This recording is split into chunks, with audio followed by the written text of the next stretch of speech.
Hello students, now today we are going to discuss colloids. Surface chemistry का बहुत important part है colloids. Almost 100% you can say theoretical part है, लेकिन theoretical concept को समझें तो then it is very easy. बहुत easily एक बार में ही आप इसको लर्न कर सकते हैं जस्ट लाइक सॉल्यूशन. बट अगर नहीं समझते हैं तो देन इट क्रिएट्स ट्रबल. वैसे normally it's very easy to score marks in this part. इस पार्ट में मार्क्स स्कोर करना बहुत ईजी होता है. अब कोलॉइड है क्या? अब आपको देखें कि एक्चुअली थॉमस ग्राहम जो साइंटिस्ट व्हाट ही डिड कि he divided solids in two categories. उन्होंने सॉलिड्स को दो कैटेगरी में डिवाइड किया. एक उन्होंने कहा क्रिस्टलॉइड, एक उन्होंने कहा colloid. Crystalloid and colloid. Crystalloid what he said कि क्रिस्टलॉइड आर दो सब्सटेंसेस, दो solids whose solution can pass through parchment paper. आप जो फिल्ट्रेशन करते हैं, फिल्ट्रेशन के लिए आप क्या करते हैं, फनल यूज़ करते हैं और फनल के अंदर लगाते हैं पार्चमेंट पेपर. और अगर आप इसके अंदर पास करें, सपोज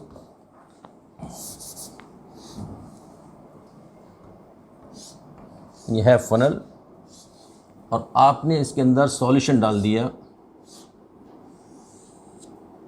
फिल्टर पेपर लगाया और आपने सैंड प्लस वाटर और सैंड है, तो होगा क्या कि water will come down and sand will be retain.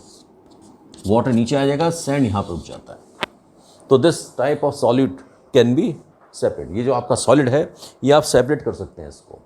अब इसी तरीके से अगर पार्चमेंट पेपर यूज़ करें तो पार्चमेंट पेपर बेसिकली, अब पार्चमेंट क्या है आप लोग नहीं देख पाते हैं. पार्चमेंट बेसिकली आप लोग जैसे क्रिकेट बैट देखते हैं, क्रिकेट बैट में एक पार्चमेंटेड आता है, एक आपका विदाउट पार्चमेंट. एक प्योर वुडन का होता है, एक वुडन में ऊपर एक कवरिंग होती है. That covering is basically parchment. ये पार्चमेंट बेसिकली एक तरह का एनिमल मेम्ब्रेन है. पार्चमेंट के थ्रू उन्होंने क्या किया कि सॉल्यूशन प्रिपेयर किए सॉलिड्स के, सॉलिड्स को डिसॉल्व किया वाटर में या ऑर्गेनिक सॉल्वेंट में और उनको पास किया थ्रू पार्चमेंट पेपर. यानी कि यहाँ पर फनल में आपने लगा लिया पार्चमेंट पेपर, यहाँ पर पार्चमेंट पेपर लगाया, दिस इज़ पार्चमेंट पेपर. अब पार्चमेंट पेपर के थ्रू जब आप पास करते हैं तो इट वाज ऑब्जर्व कि certain solids their solution passes through parchment paper. जैसे आपने अगर सॉल्ट प्लस वाटर लिया, सॉल्ट को वाटर में डिसॉल्व करें तो सॉल्ट और वाटर 100% सॉल्यूशन बनता है, जिसके लिए आप वर्ड यूज़ करते हैं true solution. True solution means इसके अंदर आप वाटर और सॉल्ट के पार्टिकल्स का साइज इतना छोटा होता है कि वो दोनों के दोनों इसके थ्रू पास हो जाते हैं. अगर ये दोनों पास हो जाते हैं तो this type of solid you call it crystalloid. ये क्रिस्टलाइन सॉलिड है. तो any solid whose solution can pass through parchment paper is called crystalloid. Crystalloid आप कह रहे हैं तब जब उसका सॉल्यूशन पास हो जाएगा पार्चमेंट पेपर से. अगर सॉल्यूशन पार्चमेंट पेपर से पास नहीं होता है then you said is colloid. Just like you gum, जैसे गोंद है आपका, गम है, एक सॉलिड है, आप इसको डिसॉल्व करें वाटर में और डिसॉल्व करके आप इसमें पार्चमेंट पेपर के थ्रू डालें तो इससे थ्रू पास नहीं होता, सॉल्यूशन पास नहीं होता. That solution can not pass through parchment paper. Parchment paper से पास नहीं होता है. तो that type of substance they were called colloids. उनके लिए वर्ड यूज़ किया उन्होंने कोलॉइड्स. ये कोलॉइड्स वर्ड बेसिकली कहाँ से आता है? In Greek kolla means gum, kolla means gum और glue and ears means like. तो गमी सब्सटेंस है, गम के तरह के सब्सटेंस, ग्लू लाइक सब्सटेंसेज, उनको उन्होंने नाम दिया था कोलॉइड्स. अब इसमें ये तो हुआ पार्चमेंट पेपर के बेस पर. इनिशियली डिवीजन हो गया कि जिसका सॉल्यूशन पास हो जाएगा पार्चमेंट पेपर के थ्रू वो क्रिस्टलॉइड है, जिसका सॉल्यूशन पास नहीं होगा पार्चमेंट पेपर के थ्रू वो कोलॉइड है. अब आपने क्रिस्टलॉइड कोलॉइड को कर दिया. But it was observe, but later on it was observe कि आपके कुछ सब्सटेंस ऐसे हैं जो कि आपके कंडीशन चेंज करने पर, सॉल्वेंट चेंज करने पर क्रिस्टलॉइड या कोलॉइड की तरह बिहेव कर सकता है. जैसे आपका सॉल्ट की बात करें, salt in water behaves as crystalloid. अगर सॉल्ट को आप वाटर में डिसॉल्व करें तो इसका सॉल्यूशन पास हो जाएगा पार्चमेंट पेपर के थ्रू. अगर सॉल्ट को डिसॉल्व करें बेंजीन में तो इसका सॉल्यूशन पास नहीं होता है पार्चमेंट पेपर के through. Means same salt is behaving as crystalloid in water, it is behaving as colloid in benzene. यानी एक ही सब्सटेंस है जो वाटर के अंदर तो क्रिस्टलॉइड है, बेंजीन के अंदर कोलॉइड की तरह काम करने लगता है. इस तरह आप सोप देखें, सोप का सॉल्यूशन बनाएं. अगर आप सोप को वाटर में डिसॉल्व करें तो soap in water behaves as colloid, but soap in benzene behaves as crystalloid. एक ही सब्सटेंस सॉल्वेंट चेंज होने पर ये अपना बिहेवियर चेंज कर देता है. इट मीन्स ये पार्चमेंट पेपर से इससे कोई रिलेशन नहीं है. तो बेसिकली कोलॉइड मीन्स एक सब्सटेंस हमेशा ही कोलॉइड होगा या कोई सब्सटेंस हमेशा क्रिस्टलॉइड होगा, ये नेसेसरी नहीं है. It depends on the nature of the solvent. अब इसमें आप बात ये करिए ऐसा होता क्यों है, क्यों ऐसा होता है. एक्चुअली जब आप फिल्टर पेपर के थ्रू या किसी भी चीज़ के थ्रू पास करते हैं तो इसके अंदर जो पोर्स होते हैं, जो पार्चमेंट पेपर है इसके अंदर जो पोर्स हैं इसका साइज डिसाइड करेगा कौन सी चीज़ से पास होगी, कौन सी चीज़ नहीं होगी। अब जो आपके कोलॉइड होते हैं, उन कोलॉइड के जो पार्टिकल्स का साइज़ होता है वो इतना बड़ा होता है, इसके थ्रू पास नहीं होता। लेकिन जब क्रिस्टलॉइड होता है तो उसका साइज इतना छोटा होता है, इसके थ्रू पास हो जाता है। तो बेसिकली कोई भी सब्सटेंस क्रिस्टलॉइड भी हो सकता है, कोलॉइड भी हो सकता है, depending on the nature of solvent. तो बेसिकली क्या है, कोलॉइड मीन्स कोई सब्सटेंस नहीं है, ये बेसिकली कोई भी सब्सटेंस क्रिस्टलॉइड की तरह बिहेव कर सकता है, कोलॉइड की तरह बिहेव कर सकता है। That depends on the size of particle. If size of particle is in between 1 nanometre to 1000 nanometre, that is colloid. ठीक है, इट मीन्स इसका जो मतलब आप निकाल रहे हैं कि salt behaves as colloid as crystalloid, soap behaves as crystalloid as colloid, दोनों तरह काम करता है। सोप को अगर आपने पानी में डाला, वाटर में डाला है तो कोलॉइड है, सोप को आपने बेंजीन में डिजोल्व किया तो ये क्रिस्टलॉइड है। इट मीन्स क्या हुआ कि colloid is not a substance, कोई सब्सटेंस नहीं है, rather it is state of substance.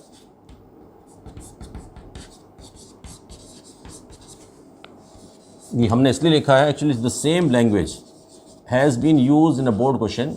आपको एक बार क्वेश्चन आया था बोर्ड में, कमेंट करिए कि colloid is not a substance, rather it is state of substance. अब इसके लिए एग्जैक्ट आंसर आपके रिफ्रेशर्स में कहीं नहीं लिखा होता है, बट एनसीईआरटी ने कुछ पार्ट इसको एक्सप्लेन किया है। हमने इसको थोड़ा सा डिटेल इसीलिए लिया है, एक पर्टिकुलर क्वेश्चन आपका आया है, इसीलिए इसको हमने एक्सप्लेन करने के लिए सारी चीज़ लिया है, अदरवाइज कोई इसकी ज़रूरत नहीं थी। तो colloid is basically is not a substance, that is state of substance. यानी कोई पर्टिकुलर सब्सटेंस हमेशा कोलॉइड हो ऐसा ज़रूरी नहीं है। वो कोलॉइड की तरह तब बिहेव करेगा जब उसका size is not a state of substance, rather it is state of substance if the size of particle, उसके पार्टिकल का साइज इन सॉल्यूशन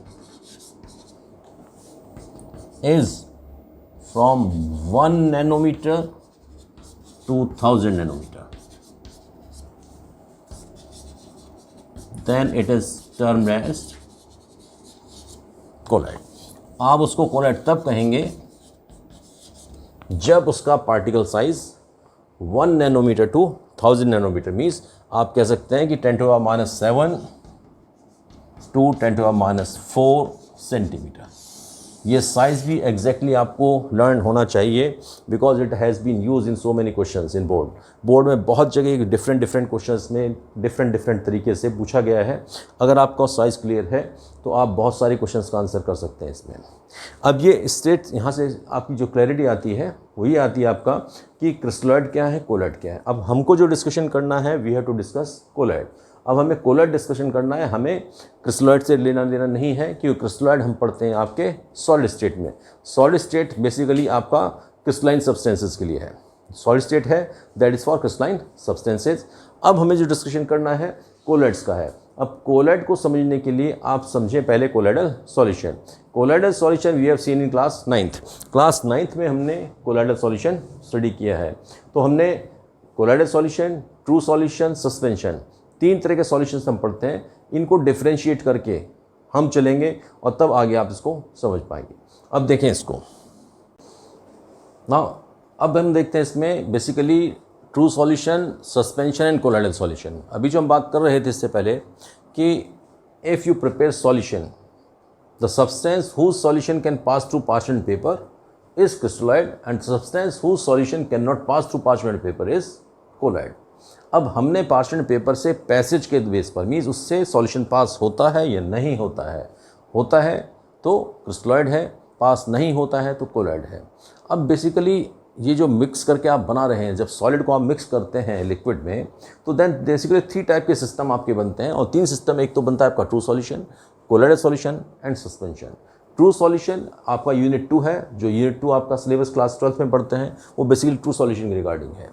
आपने सस्पेंशन में बेसिकली यहाँ ऐसी कोई चीज़ नहीं है, स्पेशल चीज़ स्पेशलिटी है ही नहीं, बट इसको आप एज सच नहीं पढ़ते हैं, एक एक्सेप्ट डिफरेंसेस। कोलॉइडल सॉल्यूशन यहाँ आपको पढ़ने हैं। अब डिफरेंसेस क्या है, जस्ट लाइक एग्जांपल से हम बात करें कि ट्रू सॉल्यूशन आप पढ़ते हैं सॉल्ट प्लस वाटर। आपने वाटर में सॉल्ट डिज़ोल्व किया, वाटर में सॉल्ट डिज़ोल्व किया तो डिज़ोल्व करके आप देखते हैं कि बिल्कुल 100% होमोजीनियस बनता है। होमोजीनियस मीन्स इसमें मिक्सिंग यूनिफॉर्म होती है और आप इसके अंदर आइडेंटिफाई नहीं कर सकते where is water, where is salt. पूरा का पूरा वाटर जैसा ही दिखाई देता है आपको, सॉल्ट उसमें आपको दिखाई ही नहीं देता है। दिस सिस्टम इज़ होमोजीनस, ये होमोजीनस होता है जैसे सॉल्ट प्लस वाटर या शुगर प्लस वाटर। आपने पानी में चीनी मिलाया, शुगर मिलाया, 100% ट्रांसपेरेंट सॉल्यूशन बनता है। आपको शुगर के पार्टिकल नहीं दिखते हैं, आपको माइक्रोस्कोप से भी नहीं दिखते हैं, वो पार्टिकल इतने छोटे होते हैं। ठीक है, अब इसमें आप बात करें इसे ब्लड की, इंक, पेंट, मिल्क। मिल्क आपका सबसे कॉमन कोलाइडेड सॉल्यूशन है जो आप डेली देखते हैं। ये सारे के सारे आपके कोलाइडेड सॉल्यूशन हैं। ब्लड आपका कोलाइडेड सॉल्यूशन है। अब ब्लड के अंदर भी आप अगर देखें तो ब्लड भी बेसिकली एक तरह सॉल्यूशन है। इसके अंदर आपकी रेड ब्लड सेल भी है, वाइट ब्लड सेल है, प्लेटलेट्स है, डिफरेंट तरह के सॉल्यूट्स हैं, आपकी बहुत सारी चीज़ें होती हैं ब्लड के अंदर। उसको टोटल मिक्सचर जो बनता है that is basically colloidal solution. और ये जो कोलाइडल सॉल्यूशन है, अगर मिल्क है आप देखते हैं तो देखने में तो आपको लगता है कि होमोजीनस है, यूनिफॉर्म है। अब मिल्क आप देखें तो ये देखने में आपको यूनिफॉर्म लगेगा, बट एक्चुअली ये हेट्रोजीनस होता है। हेट्रोजीनस कैसे है कि अगर आप इसको ध्यान से देखें तो मिल्क के अंदर आपको छोटी छोटी ऑयल की ड्रॉपलेट्स दिखाई देती हैं। और ड्रॉपलेट्स होने का मतलब क्या है कि यूनिफॉर्म डिस्ट्रीब्यूशन नहीं हुआ है। कुछ पर्टिकुलर प्लेस पर जहाँ ये ड्रॉपलेट है वहाँ पर बहुत सारे मॉलिक्यूल फैट के हैं और कुछ पर्टिकुलर जगह पर बिल्कुल नहीं है। ऐसे आपका ब्लड के अंदर है, आपकी प्लेटलेट्स हैं, वाइट ब्लड सेल्स हैं, रेड ब्लड सेल्स हैं, वो प्रॉपर सेल्स, प्रॉपर साइज़ की, बड़ी बड़ी साइज़ की आपकी होती हैं। तो वो देखने में ऊपर से देखेंगे, आप नेकेड आई से देखेंगे तो ये आपको दिखाई देगा कि होमोजीनस है, देखने में होमोजीनस लगेगा, बट एक्चुअली हेट्रोजीनस होता है कि ये पार्टिकल आपको दिख सकते हैं when you see with microscope. अभी हम तीसरी कैटेगरी बात करें तो सैंड प्लस वाटर। जैसे पानी में आपने सैंड मिलाया और सैंड मिला करके आप देखें तो ये एक्चुअली हेट्रोजीनस होता है। आपने वाटर लिया और वाटर के अंदर आपने सैंड डाल दिया, सैंड डाल के आपने मिक्स किया, मिक्स करने के बाद आपको उसके अंदर सैंड के पार्टिकल दिखाई देते हैं। अब यहाँ पर डिफरेंस और आता है कि इसके अंदर पार्टिकल्स कभी भी सेपरेट नहीं होते हैं। अब ये तो होमोजीनस था, ये हेट्रोजीनस है, लेकिन देखने में आपको होमोजीनस लगेगा। और ये वाला आपका है ही हेट्रोजीनस, इसमें आपको सॉल्ट जो सैंड है वो अलग दिखाई देता है, जो आपका मड है वो अलग दिखाता है, मडी वाटर हो, सैंड प्लस वाटर हो, ये आपका सस्पेंशन है। अब इसमें ये आपका होमोजीनस, हेट्रोजीनस, ये इंटरमीडिएट है दोनों के बीच में। appears to be homogeneous but actually it is heterogeneous। अब इसमें जो पार्टिकल्स हैं they do not settle under gravity as well as on centrifugation। अभी इसमें छोटी छोटी जो टेक्निकल टर्म्स आ रहे हैं ये आपको समझना जरूरी है, क्योंकि आपके यहाँ एक्सप्लेनेशन इनके नहीं दिए होते हैं, बट ये बार बार यूज़ होते हैं कंप्लीट चैप्टर के अंदर। These particles do not settle under gravity as well as on centrifugation. यानी आप इस सॉल्यूशन को रख दें तो ग्रेविटी के इफेक्ट से, अपने वेट से ये पार्टिकल सेटल नहीं होते। सॉल्ट हमेशा डिज़ोल्व है तो डिज़ोल्व ही रहेगा, नीचे नहीं बैठेगा। Salt will always remain in water, it will not settle down, नीचे नहीं बैठेगा। दूसरा प्रोसेस हमने कहा इसमें सेंट्रीफ्यूगेशन। सेंट्रीफ्यूगेशन बेसिकली एक प्रोसेस है जिसको आप चर्निंग बोल देते हैं। जैसे आप कहें कि मिल्क है, मिल्क को चर्न करते हैं आप, गोल गोल उसको घुमाइए, घुमाने से आपका क्रीम अलग आ जाता है, मिल्क अलग हो जाता है। That process called centrifugation. उस प्रोसेस को आप बोलते हैं सेंट्रीफ्यूगेशन। या आप घरों पे भी देख सकते हैं कि मिक्सर ग्राइंडर, अगर आप मिल्क को ले करके घुमा दें तो थोड़े टाइम बाद आप देखें क्रीम ऊपर आ जाएगा, मिल्क नीचे हो जाएगा। या कर्ड है, कर्ड आप ले लीजिए और कर्ड को लेकर के आप मिक्सर ग्राइंडर में उसको रोटेट करिए, तो जो सेंट्रीफ्यूगेशन है, सेंट्रीफ्यूगल फोर्स लगता है जब राउंड उसमें मूवमेंट होता है। फिजिक्स में आप सेंट्रीफ्यूगल फोर्स पढ़ते हैं। तो जब आप उसको घुमाते हैं तो घूमने से क्या होता है कि अगर कर्ड है तो कर्ड में से बटर ऊपर आ जाएगा और कर्ड नीचे सेटल हो जाएगी। तो ये पार्टिकल आपके ना तो सेंट्रीफ्यूगेशन से सेपरेट होते हैं ना ही ग्रेविटी से। पार्टिकल डिज़ोल्व है, डिज़ोल्व ही रहेगा। ये आपका है ट्रू सॉल्यूशन। सस्पेंशन के अंदर क्या है कि ये पार्टिकल अपने आप सेटल हो जाएंगे। जब आपका सैंड इसके अंदर डिज़ोल्व किया, you leave it for some time, थोड़े टाइम बाद ये सैंड या मड अपने आप नीचे सेटल होना शुरू हो जाएगा। और after some time you will see कि ऊपर बिल्कुल नहीं है, ऊपर वाटर क्लियर हो जाएगा और नीचे आपका ये सैंड मिलेगा। जैसे अगर आप रिवर वाटर है, वेल वाटर है, आप उसको ले लें और बकेट में रख दें, शुरू में गंदा सा दिखाई देगा, आफ्टर सम टाइम ऊपर आपको बिल्कुल क्लियर वाटर मिलेगा, नीचे इम्प्योरिटी सेटल हो जाती है। ये नीचे सस्पेंड हो जाती हैं, नीचे सेटल हो जाती है। That's why you call it suspension. इसको सस्पेंशन इसीलिए बोलते हैं कि इम्प्योरिटी इसकी सस्पेंड हो जाती, नीचे सेटल हो जाती हैं। इसके अंदर दोनों के बीच में है ये। यहाँ पर क्या है कि particles do not settle under gravity. Gravity से तो सेटल नहीं होते हैं। जैसे मिल्क है, अगर आपने रखा हुआ है तो उसका सॉलिड लिक्विड अलग नहीं होता है, लेकिन सेंट्रीफ्यूगेशन से हो जाता है। आप मिल्क लीजिए, मिक्सर ग्राइंडर में लेकर उसको घुमा दीजिए, क्रीम अलग हो जाएगा, मिल्क अलग हो जाएगा। कर्ड है, कर्ड भी एक तरह का कोलाइडल सॉल्यूशन है। आप उसको मिक्सर ग्राइंडर में लीजिए, घुमा दीजिए, centrifugation, that process is centrifugation. तो सेंट्रीफ्यूगेशन से बटर अलग हो जाएगा और कर्ड अलग हो जाएगा।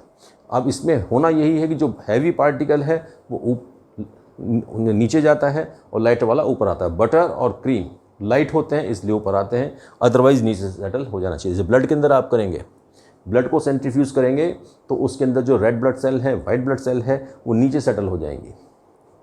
अब इसमें नेक्स्ट बात आती है कि particles cannot be separated by filtration as well as ultrafiltration. इसको अगर आप सेपरेट करना चाहें, यानी ट्रू सॉल्यूशन को, तो ट्रू सॉल्यूशन को आप सेपरेट नहीं कर सकते हैं फिल्ट्रेशन से भी, अल्ट्रा फिल्ट्रेशन से। अल्ट्रा फिल्ट्रेशन क्या है? देखिए, फिल्ट्रेशन तो बेसिकली एक टेक्निक है कि आप फ़नल है, फ़नल के अंदर आप फ़िल्टर पेपर लगाते हैं और फ़िल्टर पेपर लगा करके आप सेपरेट कर लेते हैं।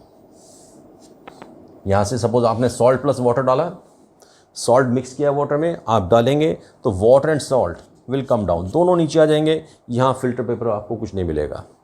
ये है आपका फिल्ट्रेशन। अब फ़िल्टर पेपर के अंदर बेसिकली क्यों होता है कि जो फ़िल्टर पेपर है उस पेपर के अंदर जो सेलुलोज के फाइबर्स हैं, उन फाइबर्स के बीच में जो गैप होता है वो आपको नहीं दिख रहा है, बट गैप इज़ देयर। इस गैप के थ्रू जो वाटर के पार्टिकल हैं और जो सॉल्ट के पार्टिकल हैं दोनों निकल जाते हैं, because their size is very small. Salt का पार्टिकल बहुत छोटा होता है, वाटर का पार्टिकल छोटा होता है, and that passes through it. यहाँ पर जब आप सस्पेंशन की बात करें तो फिल्टर पेपर के थ्रू जब आप पास करेंगे तो जो सैंड के पार्टिकल हैं, these particles are large in size. वो पार्टिकल बड़े बड़े हैं, इसी के ऊपर आपका स्टिक कर जाएंगे। तो जब आप फिल्ट्रेशन करेंगे तो फिल्टर पेपर के ऊपर सैंड रुकेगा, सैंड फिल्टर पेपर के ऊपर रहेगा और वाटर आपका नीचे निकल जाएगा, because sand particles are large in size. ये बड़े बड़े पार्टिकल होते हैं, रुक जाते हैं। तो यहाँ ये फिल्टर करके आप इसको अलग कर सकते हैं। अब अल्ट्रा फिल्ट्रेशन एक स्पेशल टेक्निक है, यहाँ वो यूज़ होती है। अल्ट्रा फिल्ट्रेशन क्या है कि ये जो आपके पार्टिकल हैं इसमें कोलाइडल सॉल्यूशन में, ना तो वो इतने छोटे होते हैं ना इतने बड़े होते हैं, इंटरमीडिएट साइज है, neither too large nor too small. तो इसके लिए एक स्पेशल टेक्निक होती है कि जो फिल्टर पेपर है, इस फिल्टर पेपर के जो पोर साइज़ है, जो बीच में पोर्स का साइज़ है, इस पोर साइज़ को हम रिड्यूस करते हैं। सपोज इतना पोर साइज़ था, अब आपको कोलाइडल फिल्ट्रेशन आपको करना है। आप इसके ऊपर सेलुलोज नाइट्रेट, नाइट्रोसेलुलोज और इस तरह के कुछ सब्सटेंसेस होते हैं, उसको आप लगा देते हैं, और सब्सटेंसेस लगाने से इसके पोर्स का साइज़ कम हो जाता है, और जो फिल्टर पेपर है now it becomes ultra filter. इसकी फिल्ट्रेशन की प्रॉपर्टी और बढ़ जाएगी। अब इसके अंदर अब सपोज सैंड का पार्टिकल है, वो तो स्टिक कर जाएगा, सैंड का पार्टिकल रुक जाएगा, मीन्स फिल्टर होकर नीचे नहीं जाएगा। ये जो पार्टिकल है ये अभी भी छोटा है, ये अभी भी निकल जाएगा अल्ट्रा फिल्ट्रेशन से। लेकिन जो कोलाइडल सॉल्यूशन का पार्टिकल है वो इससे तो छोटा है और सॉल्यूशन के पार्टिकल से बड़ा है। सॉल्यूशन का पार्ट ये मान के चलें आप कि सॉल्यूशन का पार्टिकल है ट्रू सॉल्यूशन का, ये सस्पेंशन का पार्टिकल है, ये कोलाइडल सॉल्यूशन का है। तो कोलाइडल सॉल्यूशन का पार्टिकल अब इसके थ्रू पास नहीं हो सकता है, क्योंकि अब आपने क्या किया है, ये पोर्स का जो साइज, जो होल्स इसके बीच में है, उसको साइज़ को आपने रिड्यूस कर दिया। साइज़ रिड्यूस करने से कोलाइडल सॉल्यूशन का पार्टिकल भी रुक जाएगा। ये जो प्रोसेस है ये अल्ट्रा फिल्ट्रेशन है। This process called ultra filtration. यानी नॉर्मल फिल्टर पेपर को आप उसका पोर साइज रिड्यूस करते हैं। कैसे रिड्यूस करते हैं? By impregnating that paper with cellulose nitrate, या उसको कोलाडियन वर्ड भी यूज़ होता है जो आपके एनसीईआरटी में भी लिखा है, और that is written somewhere else and even that has been asked in board में भी काफ़ी जगह आपको पूछा गया है। अब इस पे फिल्टर पेपर के ऊपर आपने सेलुलोज नाइट्रेट लगाया, पोर का साइज रिड्यूस किया, तो जो फिल्टर पेपर है नॉर्मल फिल्टर पेपर वो अल्ट्रा फिल्टर पेपर बन गया। इसके थ्रू जब आप सेपरेट करेंगे तो सेपरेट करने पर सस्पेंशन तो सेपरेट नॉर्मल फिल्टर से भी हो जाता है, तो अल्ट्रा वाले से तो होगा ही होगा। अल्ट्रा फिल्टर तो और अच्छा फिल्टर है। और जो आपका ट्रू सॉल्यूशन है वो अल्ट्रा फिल्टर से भी सेपरेट नहीं होगा, क्योंकि पार्टिकल का साइज़ बहुत छोटा है। इतना छोटा है कि वाटर और सॉल्ट का पार्टिकल साइज़ ऑलमोस्ट बराबर आ जाता है, दोनों ही इसके थ्रू निकल जाते हैं। अब आप बात करें इसकी ये हो क्यों रहा है, जो साइज़ का डिफरेंस है। एक्चुअली जो साइज़ है वो मैटर करता है कि in this case particle size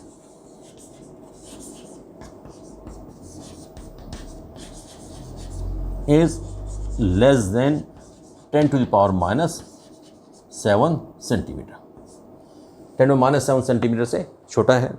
and here particle size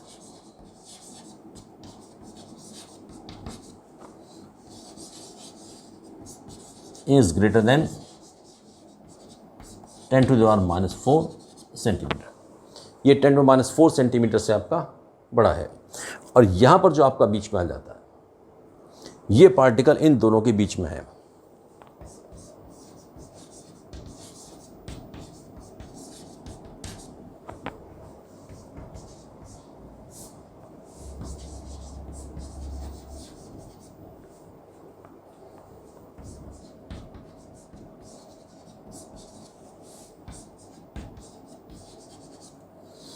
actually ये पार्टिकल साइज ही मेन प्रॉपर्टी है। यही आपके एक सब्सटेंस को सस्पेंशन भी बना सकता है, ट्रू सॉल्यूशन भी बना सकता है, कोलोइडल सॉल्यूशन बना सकता है। वाटर जिसमें आप डिज़ोल्व कर रहे हैं, जो सॉल्वेंट है, उसका तो पार्टिकल साइज हमेशा सेम रहेगा, that particle size remains always same. लेकिन अब आपका जो फ़र्क पड़ता है किसका, कि जो सॉल्यूट है जब आप डिज़ोल्व करेंगे, यहाँ देखिए 10 to the minus 7 सेंटीमीटर से छोटा पार्टिकल है। ये इतना छोटा पार्टिकल है, आप इसको कह सकते हैं कि 1 नैनोमीटर से भी छोटा है आपका। It is less than 1 nanometre. इतना छोटा पार्टिकल है कि अगर आप इसको फ़िल्टर पेपर से पास करेंगे तो ये ईजीली पास हो जाएगा, क्योंकि फ़िल्टर पेपर के बीच में जो पोर्स का साइज़ होता है वो आपका काफ़ी बड़ा होता है, जिसके थ्रू वाटर भी निकल जाएगा और सॉल्ट भी निकल जाएगा। अब हम बात करें अगर इसकी सस्पेंशन की पार्टिकल, क्योंकि फ़िल्टर पेपर से आप पास कर रहे हैं, फ़िल्टर पेपर में जो पोर साइज़ है उसके हिसाब से सस्पेंशन का पार्टिकल बहुत बड़ा है। ये पार्टिकल बहुत छोटा है, वो पार्टिकल बहुत बड़ा है, ये पार्टिकल इंटरमीडिएट है। Intermediate means neither too large not too small, ना तो बहुत बड़ा पार्टिकल है ना ही बहुत छोटा पार्टिकल है। इस पार्टिकल की वजह से ही, पार्टिकल के साइज़ की वजह से कि 10 to the minus 7 to 10 to the minus 4 centimetre, ये ना तो इतना बड़ा है ना इतना छोटा है। ये पार्टिकल नॉर्मल फ़िल्टर पेपर से तो निकल जाता है, लेकिन जब आप अल्ट्रा फ़िल्टर बना देंगे, इसी फ़िल्टर पेपर को आप पोर साइज़ रिड्यूस कर देंगे। पोर साइज़ रिड्यूस करने से अब ये कोलाइडल पार्टिकल्स के थ्रू नहीं निकल पाएंगे। जब कोलाइडल पार्टिकल्स के थ्रू नहीं निकलेगा, that process called ultra filtration. इसी के लिए हम वर्ड यूज़ करते हैं अल्ट्रा फिल्ट्रेशन। अल्ट्रा फिल्ट्रेशन आपका बेसिकली एक फिल्ट्रेशन की ही स्पेशलाइज्ड टेक्निक है जो उससे ज़्यादा अच्छी है। Now the major factor which decides कि whether a substances will form true solution, colloidal solution, suspension will depend on the size। ये डिपेंड करेगा आपके साइज़ पर। साइज़ अगर आपका if it is too large, इतना ज़्यादा है कि आपका उसका वेट भी ज़्यादा है, वेट ज़्यादा है इसीलिए वो सेटल होता है, सस्पेंशन बनाता है। आपके रखे रखे ग्रेविटी से सेटल हो जाता है। आपका साइज़ बड़ा है इसीलिए आपका फिल्ट्रेशन, अल्ट्रा फिल्ट्रेशन आप करेंगे तो आपका नॉर्मल फिल्ट्रेशन से सेपरेट हो जाएगा, सेंट्रीफ्यूगेशन से तो अलग हो ही जाएगा। इसका पार्टिकल इतना छोटा है आपका, तो particle is so small 10 to the minus 7 centimetre से भी छोटा है कि ये पार्टिकल आपका डिज़ोल्व ही रहेगा। जब भी आप इसको वाटर में रखें इट विल रिमेन डिज़ोल्व, ये डिज़ोल्व ही रहेगा क्योंकि सॉल्वेंट के साथ ये पार्टिकल इधर उधर मूव करता रहेगा। ये पार्टिकल जो आपका इंटरमीडिएट साइज़ है 10 to the minus 7 से 10 to the minus 4 centimetre, it's neither too large nor too small, तो बीच का पार्टिकल है ये। इस वजह से ये आप अगर फ़िल्टर करेंगे तो फिल्ट्रेशन से तो सेपरेट नहीं होता, अल्ट्रा फिल्ट्रेशन से सेपरेट हो जाता है। आप ग्रेविटी में तो सेटल नहीं होता लेकिन सेंट्रीफ्यूगन से सेटल हो जाता है। अब इसी चीज़ को हम देखें तो साइज़ की डिफरेंस है, तो ये डिफरेंस आपके इनके ऑब्जर्वेशन में भी आता है कि this particle can not be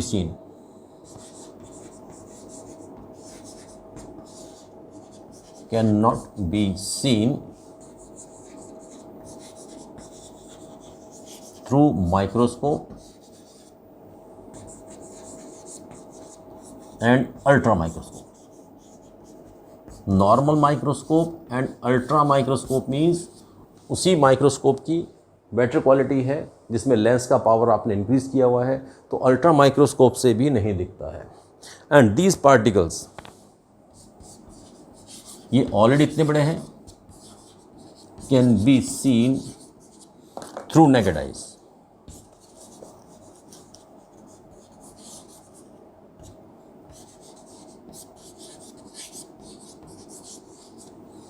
naked eyes means no extra power you are using. Specs आपका नेकेड आइज में ही माना जाएगा। स्पेक्स भी यूज़ करते हैं तो आपको दिखेगा, that can be seen through specs, that can be seen through normal eyes. तो नॉर्मल विजन की बात कर रहे हैं। स्पेक्स में नॉर्मली लगाने के बाद आपका विजन नॉर्मल विजन आ जाता है। Means if you are wearing specs, अगर आपने चश्मा लगाया हुआ है तो आपका जो विज़न है वो नॉर्मल विज़न आ गया आफ्टर यूजिंग स्पेक्स। तो बेसिकली स्पेक्स से देखें या नेकेड आइज से देखें, that is the same thing. तो ये नेकेड आइज से ही दिख जाता है, इतना बड़ा पार्टिकल है। यहाँ जो पार्टिकल है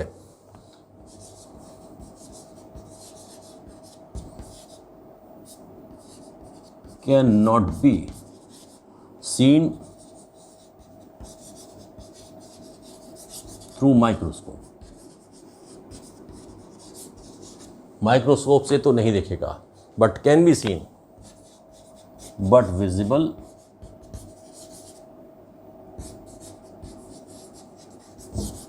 थ्रू अल्ट्रा माइक्रोस्कोप। ये अल्ट्रा माइक्रोस्कोप से आपका विजिबल है।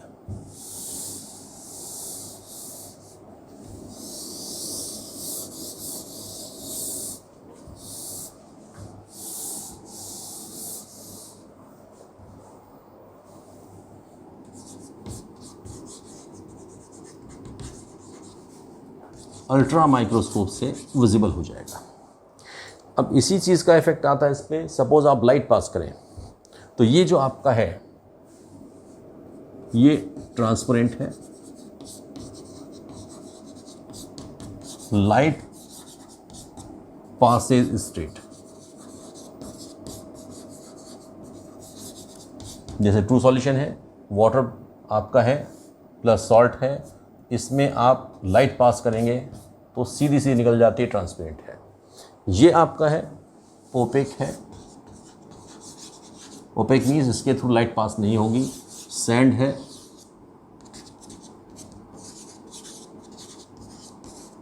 इसके थ्रू आपको आर पार नहीं दिखता है, लाइट आपका स्ट्रेट पास नहीं हो पाती है। इनके बीच में जो आपका कोलाइडल सॉल्यूशन है, यहाँ पार्टिकल साइज बहुत बड़ा भी नहीं है, बहुत छोटा भी नहीं है। तो इसके अंदर एक स्पेशल फिनोमेना होता है कि because of intermediate size scatter the light passing through them.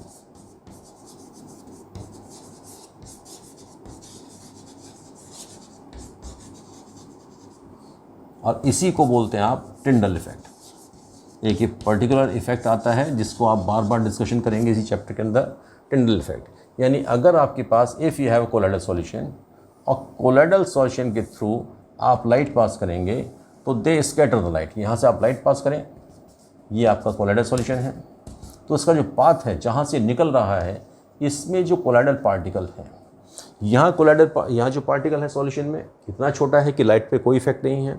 यहाँ पार्टिकल इतना बड़ा है कि लाइट को जाने नहीं देगा।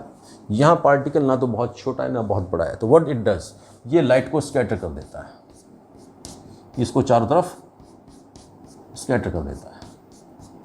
और स्कैटर करने की वजह से जो पाथ है, this total path will become visible. जहाँ से लाइट रे जा रही है ये विजिबल हो जाएगा। और ये मैक्सिमम जो दिखाई देगा that will be visible at an angle of 90 degree.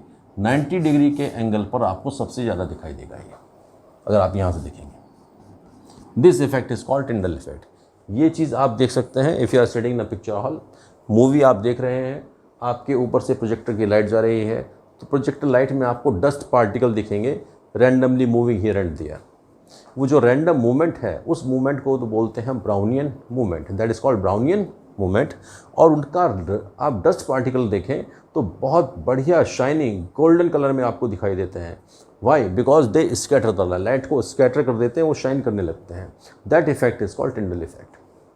ये आप डार्क रूम में बैठे हो, घर पे भी बैठे हो, विंडो से लाइट आ रहा है तो उसको भी अगर आप देखेंगे तो वहाँ पर आपको डस्ट के पार्टिकल बिल्कुल गोल्डन कलर के आपको दिखाई देते हैं। गोल्डन क्यों दिखते हैं आपको? क्योंकि लाइट को स्कैटर कर देते हैं। लाइट को चारों तरफ स्कैटर करने से आपका ये स्कैटरिंग से आपको पार्टिकल विजिबल हो जाते हैं, और विजिबल होना ही बेसिकली ये कहलाता है आपका टिंडल इफेक्ट। ये टिंडल इफेक्ट शो करता है आपका कोलाइडल सॉल्यूशन।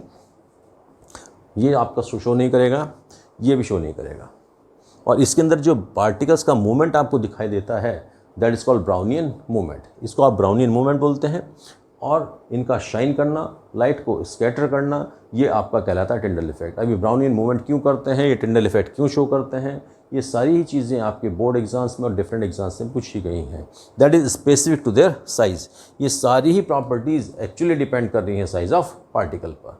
साइज़ ही मेजर फैक्टर है, साइज़ ही डिसाइड करेगा कि whether a solid will form true solution, colloidal solution और सस्पेंशन। ये क्या बनाएगा, ये डिपेंड करेगा इसके पार्टिकल के साइज़ पर। तो इसलिए कोई भी सब्सटेंस हमेशा कोलाइड होगा ये ज़रूरी नहीं है, हमेशा क्रिस्टलाइड होगा ये भी ज़रूरी नहीं है, वो सस्पेंशन बनाएगा हमेशा ज़रूरी नहीं है, वो डिपेंड करेगा साइज़ ऑफ पार्टिकल। अगर आप साइज़ ऑफ पार्टिकल इतना छोटा कर देंगे तो इसका ट्रू सॉल्यूशन बन जाएगा, पार्टिकल साइज़ बड़ा रह जाएगा तो सस्पेंशन बन जाएगा, इंटरमीडिएट साइज़ कर देंगे तो इसका कोलाइडल सॉल्यूशन बन जाएगा। बट नॉर्मली जो सब्सटेंस जिस स्टेट में एग्जिस्ट करता है नेचर में, उसी के अकॉर्डिंग हम कह देते हैं कि whether it is a colloidal solution, true solution और सस्पेंशन। अब ये सब चीज़ आप क्लियर करके इसको दोबारा से इसको प्रॉपर समझें, वीडियो को प्रॉपर देखें, then you will be able to understand this unit. आपको ये यूनिट बहुत अच्छे से समझ में आ जाएगा अगर आप इस बेस को लेकर के चलेंगे, क्योंकि ये अल्टीमेट जो साइंस इसके पीछे है वो आपको जानना ज़रूरी होता है। बेसिक कंसेप्ट को जानना ज़रूरी होता है कि अल्टीमेट रीज़न क्या है। रीज़न आप समझें तो समझना आपको ईजी हो जाता है। I hope you could understand it, आपको समझ में आ गया होगा। इफ़ यू कुड अंडरस्टैंड, अगर आपको समझ में आया हो, then like this video, share and subscribe. Thank you, God bless you.